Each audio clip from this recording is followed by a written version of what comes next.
Welcome back. Now we shift our attention back to the studio and we're being joined by Bobby Michael Obodo. He's an actor as well as an activist. Bobby, thanks for coming on the program. Thanks for having me, Victor. Well, let me just begin. I mean, you organized the Occupy Niger protest in Canada. You also spoke at the Youth for Change program. That's the One Nigeria Change, One Nigeria program organized by Youth for Change. But then before your very eyes, and also the organizers of that program, we're having pockets of disagreements with how the federal government is running the affairs of the country. First and foremost, we have the Boko Haram issue in the northeast, we have Niger Delta militancy, and most recently, the protests going on in the southeast, now talking about the Biafra, pro-Biafran protests. What do you make of all these pockets of disagreements by Nigerians now to the Nigerian government? First of all, I'd like to say, for any group, however small they are, that feels disenfranchised or alienated, every government needs to listen to them. Any government needs to have a level of dialogue with them, because it starts off small and then it becomes really huge and almost out of control. Let's look at Boko Haram, for example. Early 2000s, when Boko Haram came, it was considered a relatively peaceful organization. And then they started their protest, I think, in 2009, and then they later got killed. And then look at the consequence of that. Years of war, thousands of people die every day in Nigeria. Look at the Niger Delta militancy. It started off as a protest, and I think, again, people got killed. Look at that resulted in the OD massacre of 1999. And ever since, it's just been spiraling out of control.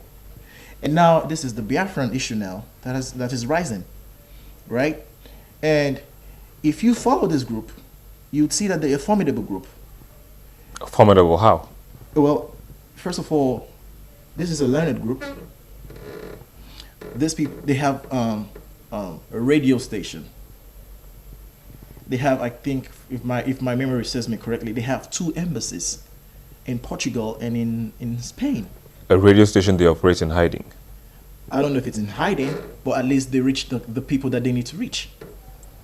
Right? You cannot sweep the grievances, whatever grievances they are airing, you cannot sweep it under the carpet. And then for these people, again, for this group to have 2 embassies in Spain and in Portugal, you cannot, two groups a government does not want to have issues with, would be a group of people who are financially buoyant, they're wealthy, and they're learned. You cannot ignore them. Unlike the other groups, this is a group that they obviously know what they're fighting for. Have dialogue with them. The other day, an army general, I think, on TV I was watching, was unequivocally asking them to stop the protests, as if to say, the inference there is, if you don't stop, you would face the consequences. You cannot do that. The Nigerian army is already spread too thin. I don't even think we have the financial resources right now to even wage another war. Because whether you like it or not, what's going on, especially with Boko Haram, it's war, it's civil war, happening right before our eyes. And there are thousands of people who are dying. Thousands of innocent, civilians, women, children being displaced, being killed. So if any group feels disenfranchised or alienated, I think the best thing for the government to do is have a dialogue with them. First of all, exhaust every medium, especially when it comes to diplomacy and dialogue. Excuse me, if you need to ask, if you feel that they don't want to listen to you, in particular case, the Biafran people, there are lots of Indigo leaders across the world in Nigeria. Have those people go talk to these youths, right? Have them, return back to you with reports on what they really need, what they really want, and how the Nigerian government can actually work with them. How can we resolve this issue? Because nobody wants a divided Nigeria. We don't want Biafra to secede. So let me just cut you short here. I mean, like you said, they're learned and wealthy now, so to speak. But aren't there learned ways to solve this issue?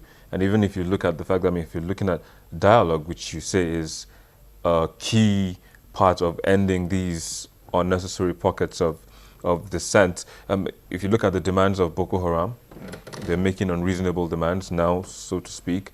If you look at, there was also some form of dialogue with the Niger Delta militants. So what if people make unreasonable demands that government can't meet? What then now happens? Well, whether reasonable or unreasonable, listen to them first. Okay, protesting is also it's a democratic process. So they are exerting their democratic rights. Not if you destroy property, Well, of which has been a feature of the protest. there's always going to be fringe groups in any group. There's always going to be the rogue groups, those who would want to take advantage of a cause. Because again, according to these people, they're fighting the cause. I mean, I know you've been talking about dialogue, but what would you recommend? What would you suggest? I mean, you did all those protests in the U.S., in Canada. You're back home now, and if you look at it, I mean, I don't know if you still want to go into activism here, apart from your acting career, but also, I mean, if you look at the history of activists, Adams Oshomole in Edo State, Shehu Sani in Kaduna State, they all end up running for office. Are you planning to toe that line now in rounding up this conversation? No, if I have the opportunity to serve my country, I would serve. It's just, running for political office in Nigeria is, it's an exclusive club. You have to have I don't have billions of naira. I don't think Adams Oshomole and Shehu Sani had billions. Again, if I have the opportunity, if it comes to serve my country, I would serve my country. I could be living my life, comfortable in Canada, but it's always been that desire to see how, I can be a part of, the solution, to fixing Nigeria. I've always, in any capacity, if I have the opportunity right now, I would serve. So again, talk to the people. These are the people who have put you in power. Talk to them. The government should talk. Again, let's come back to Biafra. Talk before it gets out of control. Learned group, educated group, talk to them. Because there's obvious, they didn't wake up one morning to say, let's start protesting. This would have taken years of mobilization, garnering support from around the world. And now they started in Enugu, I think, and now they spread to Asaba, to Port Harcourt. You cannot bomb them away. The governor has banned it in Port Harcourt. You can't. You see, that's the thing. You cannot ban it. They can call it. They can guise it under peaceful assembly, and you cannot disrupt a peaceful assembly. All right, we just have to hold it here. Bobby Obodo, thanks for coming on the program this afternoon. I wish we could continue. And share. Oh yes, but we have to hold it here. Thank you very much for having me. Well, that's where we are. We'll take a quick break, and when we return, we do see your comments streaming through our social media platforms. We'll take a look at some of them and also review the most viewed videos on our YouTube channel in the past week. Please stay with us.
The Constitution certainly said there must be one member of the cabinet from all the states. The Constitution didn't say I must have 36 ministries. The fifth most viewed video this week is President Muhammadu Buhari insisting that some of his ministers will operate without portfolios. In fourth place is lawyers representing the Senate President Dr. Bukola Saraki staging a walkout during the Code of Conduct Tribunal trial.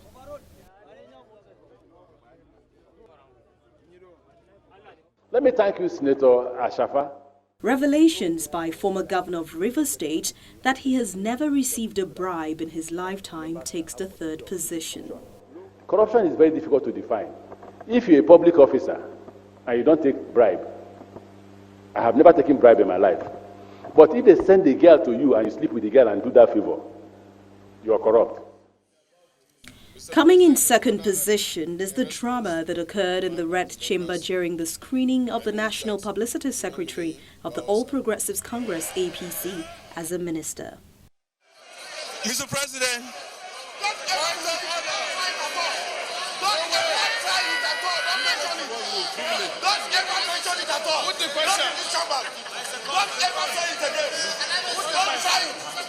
for those who are being selective, if they were not involved in corruption, they wouldn't mind.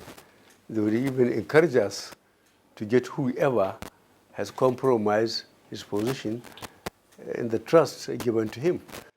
And topping the charts is President Muhammadu Buhari maintaining that he wants Nigerians to remember him for fighting corruption.